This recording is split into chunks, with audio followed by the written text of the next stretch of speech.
Hey everybody, today I want to talk about John Lennon's Mind Games. These are the ultimate mixes as well as the outtakes. This is the 2 LP edition of the album.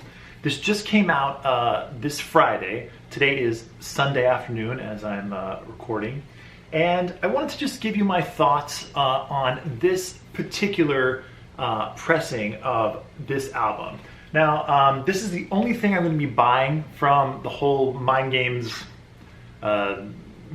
re-release, I guess, and remix and all that stuff, because of course there's a huge box that was, I think, listed at like $1,500 or something like that, and then there was like a 6 CD and Blu-ray box set as well, but I just decided to go with this 2 LP edition because obviously records are the main thing I collect, and the main thing that I really care about as far as sound quality goes.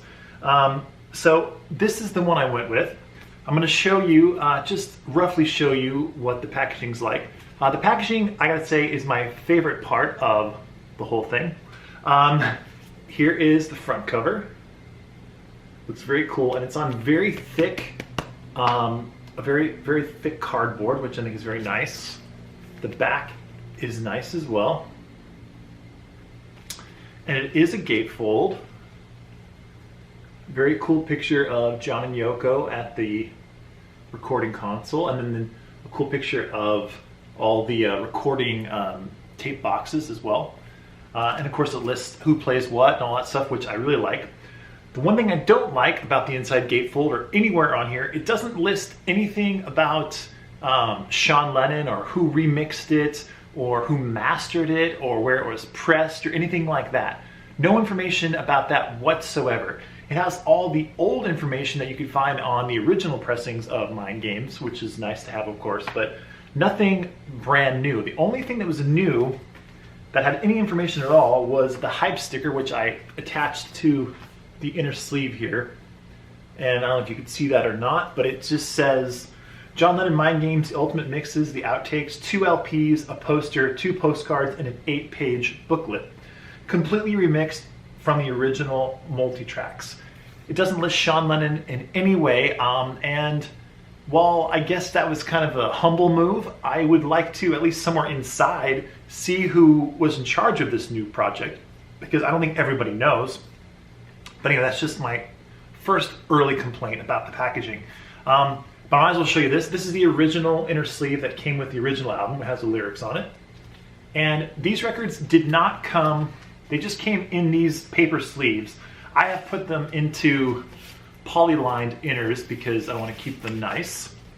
And here's what the record 1 looks like. And these were pressed by GZ in the Czech Republic.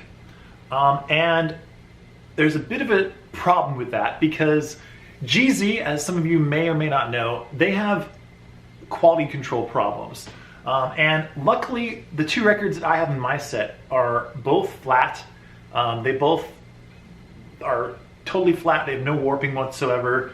But they are both very loud, is what I'll say. The vinyl is loud.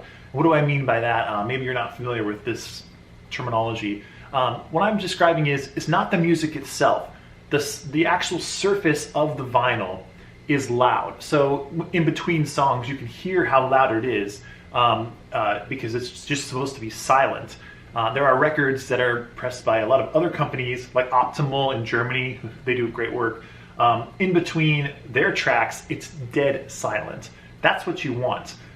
These are not that way at all. It's very noisy. So that's a problem right there. And I've heard some of my other friends in the vinyl community I've talked to on Instagram and YouTube and stuff, they've reported that some of their records are totally warped, have skips in them, have like pops and clicks. I didn't have anything quite as bad as that, but definitely noisy vinyl for me. So that's not too great. And I don't know why they went with GZ.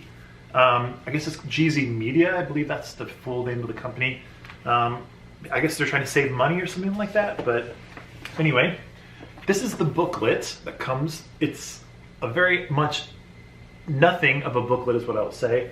You got the front cover, inside, And inside again, a bunch of stamps.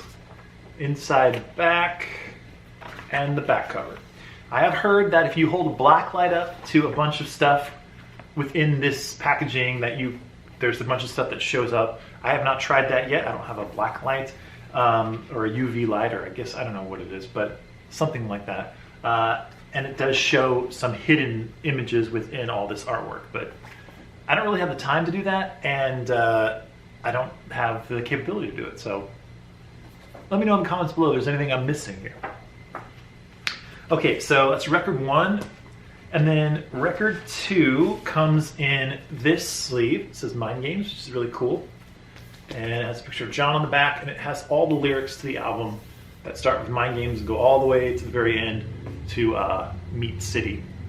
And the second record looks like this. I don't know which side is A and which side is B. Again, very, very noisy vinyl. Both of my records are very, very noisy. And then it comes with a poster that came with, didn't come with the original album, but it was a poster that was originally released with the album as a type of, as I'm showing it backwards, as a type of advertisement. That's cool that they included this. And then, last but not least, these are my least favorite parts of the whole thing, but whatever. You get 2 postcards. Mind Games postcards. Send to your friends, I guess. And then you get a Citizen of Newtopia like application passport thing or whatever. Kind of interesting, I suppose. But so that's the packaging. Let's now get to the actual music, the mixes on here. First off, my overall impression, I've listened to this 3 times all the way through, both the LPs, first LP and second LP, and I have mixed feelings. There are some of the ultimate mixes that I really, really like. The title song, Mind Games, sounds fantastic.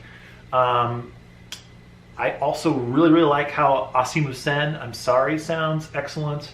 I really liked I Know, which is probably my favorite song on Mind Games is I Know. And then You Are Here also sounds just amazing. It's stunning. All the other ones, though, there were parts that I didn't like of these new mixes. Some of the songs are completely changed. The overall feel of them has been changed, and on some songs, even parts have been completely taken out. I know a lot of people talked about this before, but I'll mention it here because it's important. Almost all of the saxophone parts, all the lead saxophone parts, like on One Day at a Time, and I think there's also saxophone, if I remember right, on like Intuition, and I think Only People too, possibly. That saxophone has been completely taken out or lowered so low in the mix that it's no longer a lead instrument. And while I didn't love the saxophone, I will say that I've gone on record before saying saxophone is one of my least favorite lead instruments on like a pop or a rock record. I love saxophone, of course, in jazz, like I love John Coltrane. But anyway, we're talking about rock and roll here. I generally don't like saxophone that much. That being said, it was an instrument that John wanted on his album, and that was originally there, so I think it should still be there. I know Sean, I've listened to a couple of podcasts Sean has done for like the John Lennon Give Me Some Truth box set ultimate mixes, where he's openly talked about how he doesn't like saxophone, and he thinks it's really cheesy and it's of the era, and if his dad were around now, he wouldn't have had saxophone, all that kind of stuff. That's fine, that's his opinion. And I think it's actually kind of okay when he's doing it on like a compilation album, like the Give Me Some Truth compilation. But when it comes to original John Lennon albums that John Lennon put together, and in this case with Mind Games, the very first album that John Lennon ever produced himself, it goes without saying that this is exactly, the original album is exactly how John wanted it to be. So you shouldn't change anything, in my opinion. So I really missed those saxophone parts on those songs. And there are also other parts of these songs that are just very, very different. Throughout the ultimate mixes, John's voice is really, really brought up and front and center. which is a good thing sometimes and is kind of not a bad thing sometimes, but it's just a different thing. And certain songs like, let's see, One Day at a Time and Bring on the Lucy especially, they just sound really, really different to me. Different in not really a good way necessarily. Also, Intuition sounds a lot like very, very different. The feel of it has been changed because of the mix. And some of the more rocking songs like Tight As and Meat City are also just quite different with John's voice so up front. So overall, the first LP, Ultimate Mixes, I had mixed feelings about it. I think generally I'll say I didn't really like it, unfortunately. So kind of a drag because I was looking forward to these remixes quite a lot. Moving on to the Outtakes disc 2. I actually enjoyed this part of the package a lot more than the Ultimate Mixes. The Outtakes I thought were really, really cool. They sound really good to my ears. They're really crystal clear. It's nice to hear these alternate takes. And in most of the cases, I was just completely interested the whole time while I was listening to the Outtakes. That being said, there were some things that I think maybe they could have had a little bit more. Like, you know, I Am the Greatest, for example, which was released on the Mind Games EP that was released for Record Store Day. I Am the Greatest is not on here. It would have been nice to have I Am the Greatest. It would have been nice to have Rock and Roll People, which is a song that he gave to Johnny Winter that was recorded during these sessions. Those two songs are nowhere to be found on here. I know those are included on the deluxe edition box sets as like hidden tracks, bonus tracks or whatever. But I did think, as far as the Outtakes, it would have been nice to have some of that kind of stuff. And also some of his demos. I know that he has a ton of demos that he recorded for the Imagine songs. Some of those demos can be found on the John Lennon Anthology box set, which I highly recommend. So overall, though, I did enjoy the Outtakes, and they kind of saved this release for me. It made it worth it for me. The overall sound quality, I gotta say, it didn't blow me away. It was nothing stellar. It was nothing bad at all, I'll say. It was all just kind of safe, was the way I would put it. It didn't really like jump out at me at all. Nothing was just amazing or stellar or anything like that. And I was kind of, I guess I was maybe foolishly hoping for that in a weird way. Because there are other remixed albums that Sean has worked on, like the Double Fantasy Stripped Down edition, which was only released on CD, but I really, really liked that. And it like the music was breathing and it just popped out of the speakers. It was really, really nice. I also really enjoyed the Plastic Ono Band Ultimate Mixes and the Imagine Ultimate Mixes that came out. Those also sounded really good to me as well. They didn't replace the original pressings for me in any way, but they were a nice alternative. For these Mind Games Ultimate Mixes, they definitely do not replace the original album for me. And I know a lot of people have a problem with the original mix of the album, and I do too, but I've learned to love it over the years, and Mind Games has always been one of my favorite John Lennon albums. I think it has been overlooked. But I will also add that I think this revision, Sean Lennon revisiting Mind Games as some kind of like hidden gem that was passed up, it's bothers me a little bit because this is not Sgt. Pepper. This is not Imagine or Plastic Ono Band. It's just not. It is its own special thing in John Lennon's catalog of solo albums. And I've always loved it for what it is. It's got some very, very good songs. It's got some interesting songs. And it's kind of John getting back into his songwriter persona, is what I'll say.